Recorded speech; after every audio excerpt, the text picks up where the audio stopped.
जी, तो कल हम बात कर रहे थे कि जो हॉलीडेज़ हैं, वो डेविड डेशिस उनके बारे में अपनी फीलिंग्स का इज़हार किस तरह से करता है और उसको कौन-कौन सी छुट्टियाँ बहुत ज़्यादा अच्छी लगती हैं और किस तरह से जो हॉलीडेज़ हैं, लॉन्ग वीकेंड्स हैं या उसके साथ शॉर्ट ब्रेक्स जो आती हैं, अनएक्सपेक्टेड रिस्पाइट्स हैं, वो किस तरह से हैं। ईस्टर के लिए जो हॉलीडेज़ होती हैं, उनकी क्या खूबसूरती थी उसकी लाइफ में, फिर ट्रेजिकली उनका कम हो जाना, उसके बारे में उसकी क्या फीलिंग्स थी। लेकिन इसके बावजूद वो ये कहता है कि वेकेशन के बारे में एक चीज़ जो हमेशा से रही वो यही कि जितनी भी वेकेशन हो वो गुजर ही जाती है। और उसके साथ उसने ये भी बात की कि छुट्टियां सारी अपनी जगह पे इम्पोर्टेंट थी, लेकिन जो गर्मियों की छुट्टियां थी जो द मोस्ट इम्पोर्टेंट, क्योंकि उनके इर्द पूरा साल घूमता था, उनका इंतजार हमेशा रहता था। And then he starts, 2 months seemed a long time in those days। कहता है कि उन दिनों में 2 महीने बड़ा वक्त लगता था, ऐसे लगता था कि ना खत्म होने वाला टाइम पीरियड है। So 2 months they that was a long time in those days। Okay, बचपन में you have to enjoy yourself and you have no other personal worry or financial worry or the political worry। Okay? तो आपको इस तरह के मसाइल नहीं होते जो आपको बड़े होके होते हैं। तो बड़े होने के बड़े मसाइल हैं, छोटे होने के जो मसाइल हैं वो कम हैं। तो वो कहता है कि उन दिनों में ये जो मंथ्स हैं क्या लगते थे, लॉन्ग टाइम लगता था। Indeed, I used to have the feeling that for all practical purposes, I could look forward to a period of permanent felicity। और वो कहता है कि पूरा साल ही यही आमतौर पे होता था। मेरे अंदर ये एहसास होता था, ये फीलिंग्स होती थी कि मैंने जितने भी अमली काम करने हैं, प्रैक्टिकल जो काम मैंने करने हैं, ये करना है, वो करना है, वो ऑब्वियसली जब हम आम तौर पे एक वीक के दौरान अगर हमने कोई टेंजिबल जो है ना वो काम करना हो, तो हम उसको वीकेंड तक उठा रखते हैं।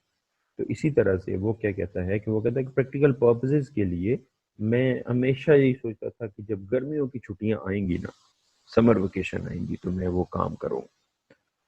और I could look forward to का मतलब होता है आप जब यू जस्ट वेट इम्पेशेंटली। तो वो कहता है कि मैं इम्पेशेंटली वेट करता था किसका, to a period of permanent felicity. Felicity होता है एक्सट्रीम हैप्पीनेस और सॉर्ट ऑफ ब्लिस। तो वो कहता है कि ये परमानेंट वो इसलिए उसे कह रहा है कि बिकॉज उस पहले वो कह चुका है कि वो लॉन्ग टाइम है। तो वो लॉन्ग टाइम और परमानेंट फेलिसिटी, तो वो ऐसे लगता था कि वो एक एक लामहा किस्म का वक्त है जो ख़त्म ही नहीं होगा। तो वो फेलिसिटी, वो हैप्पीनेस, वो कहता है कि मैं उसका हमेशा बेसब्री से, बेचैनी से इंतज़ार करता था। I could walk home across the meadows in the July sunshine, wearing my summer school clothes of grey cricket shirt, uh, grey shorts and red Watson's blazer। Okay। तो वो कहता है कि मैं स्कूल से उन सब्जाजारों से होता हुआ जुलाई की धूप में जब मैं घर की तरफ जो है वो चलता था, तो वुड आमतौर पे पास्ट की जो वुड भी यूज टू की का मीनिंग जो है वो देता है, अगर वो पास्ट में क्या किया जाए, यूज किया जाए, मीन्स कि वो हैबिट को, पास्ट की हैबिट को इंडिकेट कर रहा होता है। ओके, तो आई वुड में चल के आता था, समथिंग लाइक दिस। तो वो मेडोज, वो सब्जाजारों में से होता हुआ, और वो कहता है कि मैंने समर, गर्मियों के लिए जो ग्रे कलर की जो क्रिकेट शर्ट है वो मैंने पहनी होती थी, शॉर्ट्स भी मैंने वही पहने होते थे। ओके। और ब्लेजर, एक जो है वो ब्लेजर, हम जैकेट जो है वो उसको हम क्या कहते हैं, ब्लेजर कहते हैं। तो वो कहता है कि ऊपर मैंने वो एक जैकेट नुमा जो चीज़ है वो मैंने पहनी होती है। तो क्योंकि ये आमतौर पे ये जो जैकेट होती है ये स्पोर्ट्स जैकेट होती है, स्पोर्ट्स जैकेट जो एक नॉच उसका कॉलर होता है और पॉकेट्स उसकी होती है, तो दैट इज कॉल्ड ब्लेजर। तो वो कहता है कि मैंने वो स्पोर्ट्स जैकेट भी पहनी होती थी और मैं अपने घर की तरफ आ रहा होता था और माइंड में यही होता था कि अब the period of enjoyment has started and savour my happiness. Okay, तो सेवर का मतलब ये होता है कि when you are getting taste of something, okay, when you are enjoying something, so that is savour. तो आप किसी चीज़ का फ्लेवर्स उसको जब आप इंजॉय कर रहे होते हो तो यू आर सेवरिंग। ओके, या आप इवन जो रेलिश होता है किसी से हज उठाना, लुत्फ उठाना। ओके, तो वो कहता है कि I savour savour my happiness with conscious relish. Okay, कि एक शऊर वाला जो है मजा मुझे पता होता था कि मैं अपनी अपनी उस हैप्पीनेस को क्या कर रहा होता, उससे मजा उठा रहा होता था कि wow the period of 2 month holiday started. Okay, so I will enjoy ultimately. वो जो पूरा साल का जो इंतजार है वो खत्म होने वाला है। तो वो जैसे कि ऐसे अपने आप को बताना। ओके, कॉन्शियस रिलीज का मतलब है कि अपने आप को बताना कि the period of enjoyment has started, बार बार अपने आप को यकीन दिलाना कि yes this is true, this is true that I'm going to enjoy this period and this period has reached, ultimately it has reached and now I'm going to enjoy it. तो क्योंकि वो साथ वो आगे उसकी वो भी बताता है कि किस तरह से मैं उसको अपने आप को यकीन दिला रहा होता था, या वो कॉन्शियस रेलिश जो है वो किस तरह से बनता था कि वो जब अपने आप को यकीन दिला रहा होता था कि वाकई ही something something important has happened. So यहाँ पे वो क्या कहते हैं, I could hardly believe that 3 strenuous school terms had indeed rolled away। वो कहता है कि मुझे यकीन नहीं आ रहा होता था। ओके, यकीन नहीं आ रहा होता था कि वो जो आर्डुअस, वो जो सख्त है। ओके, तो स्टर्नस का क्या मतलब है? आर्डुअस, जो शदीद तरीन, सख्त, मुश्किल तरीन। Okay, difficult, demanding. Okay, challenging जो स्कूल की वो क्या है, स्कूल टर्म्स है, 3 स्कूल टर्म्स, 3 months की वो टर्म्स हैं अगर, तो वो खत्म हो चुकी है, इंडीड रोल्ड अवे। वो उनका उनका खुलासा हो चुका है, वो खत्म हो चुकी है। एंड द लॉन्ग्ड फॉर, और चाही जाने वाली, desired for, and the longed for, okay, dreamed of, almost mythical summer holidays were at hand. और वो जिनकी ख्वाहिश की गई है, जिनको चाहा गया है, जिनके ख्वाब देखे गए, ओके, और वो क्या ब्रैकेट में क्या कहते हैं, it seemed at times. Okay, कि वो जो हॉलीडेज थी वो क्या हॉलीडेज थी, they were mythical holidays. Mythical holidays ऐसी ऐसी कोई चीज जो क्या है, इमेजिनरी है, जो फिक्टिशियस है, मीन्स के जिस पर उसे समटाइम्स यकीन ही नहीं होता कि वाकई ऐसा हो चुका है। okay? तो वो जो फिक्टिशियस या इमेजिनरी, या इवन यहाँ पे आप लेजेंडरी भी कह सकते हैं। ओके, सो एक मेटाफिजिकल फेंसीफुल जो चीज है, ओके, वो उसकी लाइफ में हो चुकी है, जिसका उसने इमेजिनेशन में भी नहीं लाया था कि ऐसा हो सकता है। तो वो कहता है कि कभी कभी मुझे लगता था कि ये जो छुट्टियां हैं ये बड़ी मिथिकल किस्म की है। ओके, तो वो लेकिन वो कहता है कि चाहे जाने वाली, जिसके मैंने ख्वाब देखे, इस पर मुश्किल यकीन हो रहा होता था कि वो स्टर्नस जो 3 टर्म्स है स्कूल की, वो खत्म हो चुकी हैं और अब वो छुट्टियां पहुंच गई। Okay, summer holidays were at hand. Okay, eight hand EDM के लिए बिल्कुल बिल्कुल करीब, ये पड़ी हुई है, कल से शुरू होने वाली। ओके, तो वो अब इतनी अनस्पॉइल्ड एज येट, और अभी तक वो क्या है, वो अनस्पॉइल्ड है। अनस्पॉइल्ड कि अभी तक, unspoiled mean not spoiled. Okay, कि अभी तक जो है वो डैमेज नहीं हुई है, रूइन नहीं हुई। ओके, उनकी फ्रेशनेस अभी तक बरकरार है, एक भी छुट्टी जाया नहीं हुई, उसको किसी ने टेंट नहीं किया, पोllute नहीं किया अभी तक। तो अनस्पॉइल्ड एज येट, अभी तक किसी भी छुट्टी को किसी ने जाया नहीं किया। तो अभी 2 months कंप्लीट अहेड है। lying intact and promising just ahead. Okay, बिल्कुल जुड़े हुए हैं, मीन के कल से शुरू होने वाले हैं और अपनी खूबसूरती, अपनी अपनी फ्रेशनेस वो अभी भी क्या कर रहे हैं, दिखा रहे हैं कि we are there. Okay, very much promising, we are there. It all seem too good to be true. Okay, और टू का स्ट्रक्चर यूजली हम यूज करते हैं तो उसमें एक बात की नेगेशन हो रही होती है, जैसे कि टू वीक टू वॉक, इतना कमजोर है कि चल नहीं सकता। ओके, तो यहाँ पर क्या कहते हैं कि too good to be true. Okay, कि वो ये इतनी बात जो है वो अच्छी है कि लगता है कि सच हो ही नहीं सकती। ओके, मीन्स कि ये फीलिंग्स इतनी खूबसूरत हैं, तो वो कहता है कि लगता था कि ये सच नहीं हो सकती। और यहाँ पे राइटर थोड़ा सा टर्न लेता है अपनी अपनी बात से, और फिर उसको रिलेट करेगा इस ख्वाहिश के साथ, छुट्टियों की ख्वाहिश के साथ। आगे क्या कहता है, wishes did not come true in this life, कि इस जिंदगी में जो सारी ख्वाहिशें हैं वो पूरी नहीं होती। गालिब ने भी यही फरमाया था कि हजारों ख्वाहिशें ऐसी कि हर ख्वाहिश पे दम निकले। तो अब हर ख्वाहिश पे दम निकलने का क्या मतलब है कि इंसान की हजारों ख्वाहिशें होती हैं और हर एक ख्वाहिश उसको इम्पोर्टेंट लगती है, लेकिन सारी ख्वाहिशें तो पूरी नहीं होती। तो यहाँ पे राइटर के साथ भी, हमारे साथ भी, एज ए ह्यूमन बीइंग भी ऐसे होता है।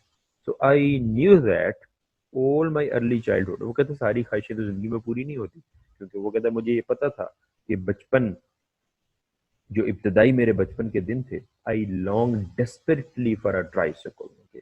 तो वो कहता है कि मेरी शदीद ख्वाहिश थी, वैसे कि बेबसी की हद तक शदीद ख्वाहिश थी, इंटेंस डिजायर थी मेरी, desperately, okay, for a tricycle, तीन पहियों वाली मुझे साइकिल मिल जाए। हर बच्चे की ख्वाहिश होती है कि उसके पास उसकी उसकी चाहिए जाने वाले खिलौने और वो चीज़ें अवेलेबल हो, which my parents could never afford. लेकिन वो क्या कहते हैं कि मेरे पेरेंट्स उसको अफोर्ड नहीं कर सकते थे, उनके पास इतने पैसे नहीं थे कि वो मुझे ट्राईसाइकिल खरीद के दें। And later the wish was transfer to a bicycle. और बाद में वो कहता है मैं बड़ा हो गया, फिर वो ट्राईसाइकिल वाली ख्वाहिश तो पूरी नहीं हुई और फिर बाइसाइकिल में शिफ्ट हो गई, which my so and there too I was permanent disappointed. और इस बात पर भी मैं मुस्तकिल तौर पर, कॉन्स्टेंटली मैं क्या रहा, ओके, डिस्पेयर का शिकार रहा, मायूस रहा, क्योंकि ये भी मेरी ख्वाहिश पेरेंट्स ने नहीं पूरी की। I bought my first bicycle for myself when I was 21 with prize money I had won at Edinburgh University. आगे वो ब्रैकेट में क्या बताता है कि मैंने अपनी पहली बाइसिकल कब खरीदी, जब मैं 21 साल का था और मैंने एडिनबर्ग यूनिवर्सिटी में कुछ इनाम जीता था। उस इनाम के पैसों से मैंने पहली बाइसिकल क्या की थी, खरीदी थी। तो आप जिंदगी में हमेशा ये ना समझा करें कि you are the most deprive person और आपके पास ये नहीं है, वो नहीं है। There are lot of people in the world जिनके पास वो बेसिक फैसिलिटीज और वो चीजें अवेलेबल नहीं है, but they keep on moving in their life. वो रुकते नहीं है। David Ashes was one of the great writers और क्रिटिक्स, और उसने अपना अपना नाम बनाया है। तो उसकी बचपन के जो हालात यहाँ पर वो लिखता है, इट डजंट मीन कि he was, it doesn't mean कि वो उसे मेहनत फिर उसने नहीं की कि मेरे पास तो जिंदगी की ये छोटी छोटी ख्वाहिशें भी हैं, not at all. Life moves on and you should also move on with life. So life is so, उसमें हर्डल्स, अपहीवल्स वो आते रहते हैं, ups and down, they are part of life. How often, और ये एक ख्वाहिश थी उसकी, ओके, जो उसने खुद बाद में पूरी की। How often had I stood outside street shops so with empty pockets longing for a penny or two to materialize somehow. Okay, तो वो कहता है कि कितनी बार, okay, मैं स्वीट शॉप के बाहर जो है वो खड़ा रहता था, खाली जेबों खाली जेबों के साथ, अपनी खाली जेबों का एहसास लिए। तो खाली जेबों के साथ मैं खड़ा रहता था और ख्वाहिश होती थी कि काश मेरे पास एक पेनी, जिसे हम कहें कि मेरे पास कुछ पैसे होते। ओके, वो कहता वन पेनी, अ पेनी होता या टू होते, to materialise mean to fulfil somehow, कि मेरी ख्वाहिश पूरी हो जाती, मैं चीज़ खरीद लेता, स्वीट जो मैं चाह रहा हूँ कि वो दुकान में पड़ी है, मैं वो खरीद लेता। तो वो कहता है कि उसकी मुझे ख्वाहिश होती, लेकिन मेरी जेब में पैसे नहीं होते थे, तो वो मैं ऑब्वियसली उसको नहीं नहीं खरीद सकता था। And and then he says, एक और भी उसकी ख्वाहिश थी, hung on the outskirts of a crowd, और एक हुजूम के किनारों पे ऐसे लटक लटक के जो है वो क्या कर रहा होता, क्या करता, देखता। ओके, क्या देखता, अराउंड एन आइसक्रीम बरो। ओके, कि एक आइसक्रीम वाला वहां पर जो है वो खड़ा होता। लोग आइसक्रीम खा रहे होते, मेरा भी दिल होता कि मैं भी वो आइसक्रीम जो है वो खाऊं, लेकिन ultimately there was no money. Wondering whether the ice cream man would be miraculously inspired to offer me a cornet or a slider free. Okay, तो वो कहता है कि मैं वहां पे खड़ा ये सोचता रहता था कि क्या पता ये आइसक्रीम बेचने वाला जो आदमी है वो मौजूदाती तौर पर, ओके, अनएक्सपेक्टेडली, हैरान कुन हद तक, ओके, जो है वो एक मुआवजा हो जाए, और वो क्या हो कि वो मुझे यहाँ पर खड़ा देखे और वो मुझे एक कॉर्नेट या एक स्लाइडर जो है वो फ्री ऑफ कॉस्ट दे दे कि ये लो बच्चे तुम्हें बड़ी। ऐसा नहीं होता, नो बडी केयर्स कि आपको भूख लगी है या आपकी कोई ख्वाहिश है, तो आपने अपनी ख्वाहिशों को खुद ही पूरा करना होता है, और उसके लिए आपने क्या करना होता है। तो ये आइसक्रीम की जिस तरह से हम कहते हैं ना कॉर्नेटो और समथिंग लाइक दैट, तो वो स्लाइडर की वो क्या कर रहा है, वो यहाँ पर बात कर रहा है, या कॉर्नेट की जो है वो बात कर रहे हैं। ठीक है, वैसे तो जो स्लाइडर है वो मीट सैंडविच को भी हम स्लाइडर कहते हैं। ओके, और लेकिन यहाँ पर वो स्लाइडर जो है वो आइसक्रीम की किस्मों में से एक किस्म की क्या कर रहा है, बात कर रहा है कि वो मुझे दे देगा। लेकिन क्या कहते हैं, दीज थिंग्स नेवर हैपन, लेकिन ये कभी हुई नहीं, ऐसा नहीं हुआ, कोई मुआवजा नहीं हुआ। okay? तो मुआवजे लाइफ में उस तरह से, इस तरह के मुआवजे बहुत कम होते हैं। You have to get things for yourself, you have to struggle to get things. और हम बेसिकली हमेशा लाइफ में मुआवजों के होने का इंतजार करते रहते हैं कि कोई ये कर देगा, कोई आ जाएगा, कोई हमारी मदद कर देगा, कोई हमें बचा लेगा, कोई हीरो आएगा जो हमारी जिंदगियों को बदलेगा। तो वो हम उसी तरह से, लेकिन जैसे यहाँ पे कहते हैं दीज थिंग्स नेवर हैपन, ऐसा हुआ नहीं कभी। आप मौजूदी तौर पे दुनिया की सुपर पावर नहीं बन सकते, आप मौजूदी तौर पर वर्ल्ड कप नहीं जीत सकते। तो यहाँ पर, अगर यहाँ पर मौजूदा नहीं तो वहां पर तो मेहनत है। ओके, और आपकी स्ट्रगल, और उसके साथ साथ क्या है कि यहाँ पर वो ये बता रहा है कि लाइफ में जो ख्वाहिशें हैं वो पूरी सारी नहीं होती, और अल्टीमेटली अगर आपने कोई ख्वाहिश पूरी करनी है तो उसके लिए आपकी उसकी स्ट्रगल आपकी जो है वो नेसेसरी है। अब आगे वो बताता है कि हमारे पैसे नहीं मिलते थे हम क्यों नहीं ये खरीद पाते थे। The few pence a week pocket money, क्योंकि वो जो करेंसी की, इंग्लैंड की करेंसी की वो बात कर रहे हैं, वीक पॉकेट मनी मिलती थी उन्हें, जेब खर्च मिलता था। We received was to be put into money box, तो मनी बॉक्स में डाल देते थे, बुगनी जिसको आप कहते हैं, हम अपनी गल्ला उसको कहते हैं, उसमें वो डाल देते थे। तो वो कहता है कि जो पैसे हमें मिलता है उसमें और वो बचत में चले जाते थे। During our early childhood, Lionel, Sylvia and I never had anything to spend for ourselves. और वो कहता है कि इब्तदाई बचपन में तो हमारे पास कुछ भी नहीं होता था, हम तीनों बहन भाइयों के पास कि अपने ऊपर खर्च कर सकें। वो कहता है ये ख्वाहिशें तो नहीं पूरी हुई। अब मैंने कहा था कि वो रिलेट करेगा समर हॉलीडेज के साथ इन चीजों को, तो वो क्या कहता है, yet summer and summer holidays did कम, ये चीजें तो नहीं हुई, लेकिन गर्मियां और गर्मियों की छुट्टियां जरूर आती थी। ये चीज जरूर होती थी, गर्मियां और गर्मियों की छुट्टियां जरूर आती थी। The school year did come to an end. Okay, तो वो मीन्स कि वो कहता है कि चले बाकी ख्वाहिशें पूरी हुई या ना हुई, तो एक ख्वाहिश तो हमेशा पूरी होती रही, और जो ख्वाहिश किससे भरी हुई थी, खुशी से भरी हुई थी, और उसकी खुशी की जैसी और कोई खुशी नहीं थी, वो था गर्मियों की छुट्टियां। और फिर आगे यहाँ पे वो थोड़ा सा अपनी नरेशन को जो है वो टर्न देता है, और वो क्या कहते हैं, the school year did come to an end, और स्कूल के साल खत्म हो गए, and one did find oneself at last standing by the trunks and suitcases outside number 6 Miller Field Place, waiting for a taxi, glorious week off that was to convey the family and its luggage to the railway station. तो वो अब वैसे तो उसने एक जगह पे एक मुकाम पर खड़े होकर ये सारी बचपन की यादें जो हम कहें सोची हैं कि जब वो टैक्सी का इंतजार कर रहा है, तो एक कैब का इंतजार कर रहा है, और वो ऑब्वियसली वक्त बदल चुका है, अब उसके पास एटलीस्ट वो टैक्सी को अफोर्ड कर सकता है।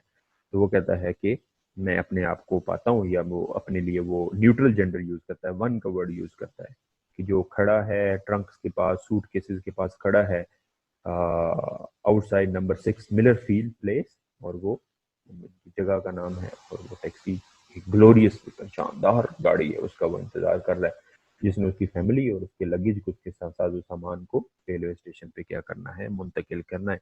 सो अल्टीमेटली राइटर यहाँ पर हमें अपने बचपन की एक्सपीरियंसेस को शो करते हुए बहुत से लाइफ के लेसन्स भी दे के जाता है, और फीलिंग्स जो है वो जो उसने एक्सप्रेस की है, मेरा ख्याल है कि almost every student has such feelings, holidays के बारे में, अपनी ख्वाहिशों के बारे में, और फिर उनके पूरा ना होने के बारे में हर एक के पास कुछ ना कुछ कहानी क्या है मौजूद है। So this is end of term. So now will move to the tense. Tense हमारे पास आज लास्ट टेंस है, और यहाँ पे मैंने आपको टेंसेस स्लो एंड स्टेडीली पढ़ाए हैं, और उसकी रीज़न ये थी कि क्योंकि आप कॉलेज में यूजली मैं जो टेंसेस जिसमें एक तरह की फॉर्म यूज़ होती है वो वन टाइम ही उनको क्या कर देता हूँ, पढ़ा देता हूँ, ताकि वो उसका जो रिदम है वो कायम रहे। लेकिन यहाँ पे क्योंकि एक डिस्टेंट लर्निंग है और उसके साथ साथ हमारे पास टाइम भी है, तो मैंने कहा कि आप हर एक टेंस की सेपरेटली प्रैक्टिस करते हुए आगे गुजरते हैं। तो आज हमारे पास जो टेंस है that is last one, future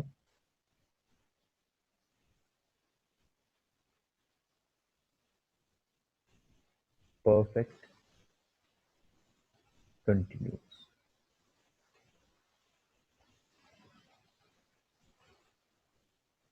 future perfect continuous.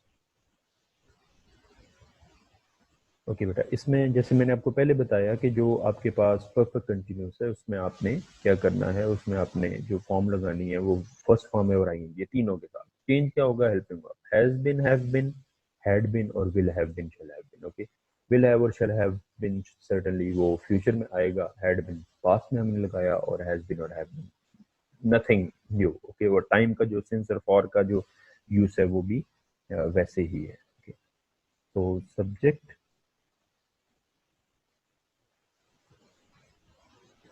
Plus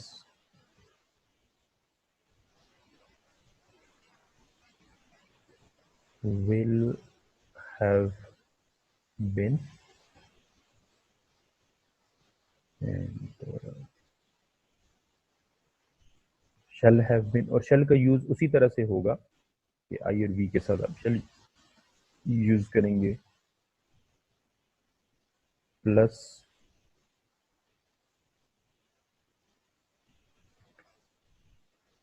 verb की फर्स्ट फॉर्म के साथ आईएनजी, प्लस ऑब्जेक्ट में बेटा जो आपके पास सेंटेंसेस आ जाएंगे। ओके, उसमें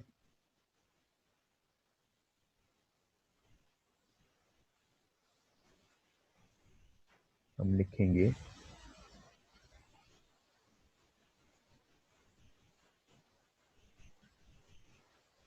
they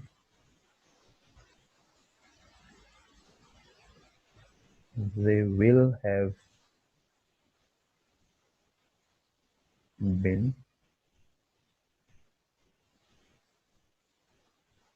struggling to win the game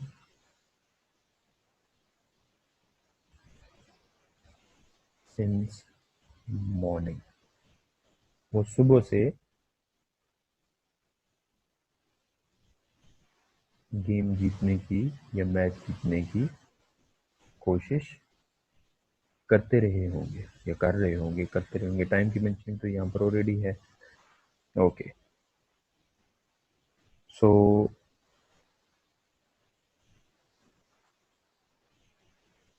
second sentence आप देख लें, ही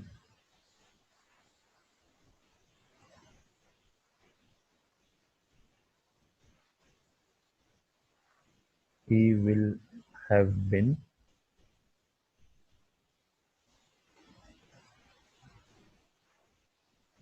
spreading, he will have been spreading rumours, वो अफवाहें फैलाता रहा होगा। He will have been spreading rumours. Okay, और ये उसका एक्शन जो है वो अभी से नहीं, पास से कंटिन्यूड जो है वो होगा, मीन्स के अरसे से चल रहा होगा, एक अरसे से चल रहा होगा। इसका बेटा आपके पास हेल्पिंग वर्ब जो है वो क्या है, थ्री आपके पास ओवरऑल एक ग्रुप ऑफ हेल्पिंग वर्ब्स है, विल हैव बीन। और इसमें आपने नॉट जो यूज करना है वो फर्स्ट हेल्पिंग वर्ब के बाद करना है। They will not have been struggling to win the game since morning, और he will not have been spreading the rumours. और विल को आपने क्या यहाँ पे लाना है, स्टार्ट में लाना है। So will he have been spreading rumours, will they have been struggling to win the game since morning. और अगर शेल होगा तो शेल स्टार्ट में आ जाएगा, shall I have been spreading rumours. इस तरह से आप उस सेंटेंसेस को देख लेंगे। ओके बेटा, तो इसके सेंटेंसेस आप जल्दी से लिख लें ताकि हम ईडियम्स तक भी पहुंच जाएं। तो बच्चे शाम से आंख मचोली खेल रहे हैं। तो आंख मचोली खेलने के लिए हम यूज करते हैं play, hide and seek.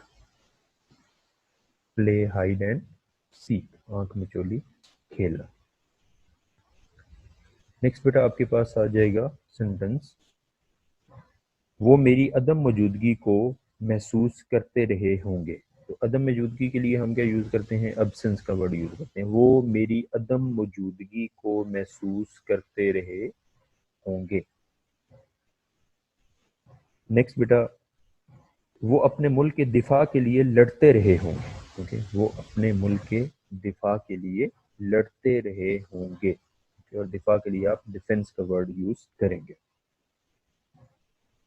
Next sentence, वो 1 घंटे से खिड़की में झांक रही होगी। खिड़की में से झांक रही होगी। तो मैं खिड़की में से झांकना जो है वो उसके लिए आप यूज करेंगे पीप थ्रू। पीप थ्रू। वो झूठे बहाने नहीं बनाता रहा होगा। वो झूठे बहाने नहीं बनाता रहा होगा। इसके लिए झूठे बहाने के लिए हमने पहले इंग्लिश लिखी थी, लेम एक्सक्यूजेस। नेक्स्ट, वो उसके रवैये के खिलाफ शिकायत करते रहे होंगे। वो उसके रवैये के खिलाफ शिकायत करते रहे होंगे। तो उसमें आपने कंप्लेन अगेंस्ट, आप उसके लिए कंप्लेन अगेंस्ट का वर्ड यूज करेंगे। नेक्स्ट, वो कई दिन से आपकी हौसला शिकनी क्यों करते रहे होंगे। वो कई दिन से आपकी हौसला शिकनी क्यों करते रहे होंगे। तो हौसला सीखने के लिए आप डिस्करेज का वर्ड और भी कोई वर्ड आप यूज कर सकते हैं। मैंने आपको डिस्करेज का वर्ड यहाँ पे बता दिया। नेक्स्ट, क्या शहद की मक्खियां 15 मिनट से उसे काट रही होंगी। क्या शहद की मक्खियां 15 मिनट से उसे काट रही होंगी। तो स्टिंग होता है काटना, और स्टिंगिंग, स्टिंगिंग।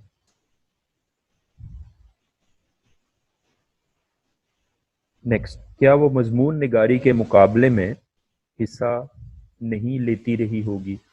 क्या वो मजमून निगारी के मुकाबले में हिस्सा नहीं लेती रही होगी। और मजमून निगारी का जो मुकाबला है वो क्या है, ऐसे राइटिंग कंपटीशन। और नेक्स्ट बेटा, क्या वो मरीज शाम से तिलमिला रहा होगा। ओके, तो तिलमिलाना के लिए हम क्या करते हैं, ईडियम आपको लिख पाया है वैसे, फील इल एट ईज।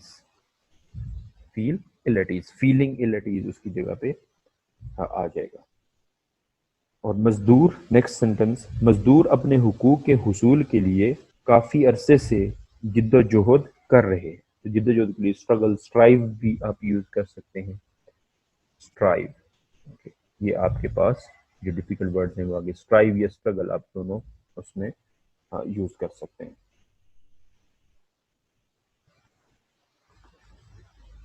और इसके बाद बेटा आपके पास हैं ईडियम्स। और ईडियम्स ऑलमोस्ट आपने जो 45 के लगभग जो ईडियम्स हैं वो आपने कर लिए थे। I think so animal spirits तक नहीं बल्कि एप्पल ऑफ वंस आइज तक आपने किया था।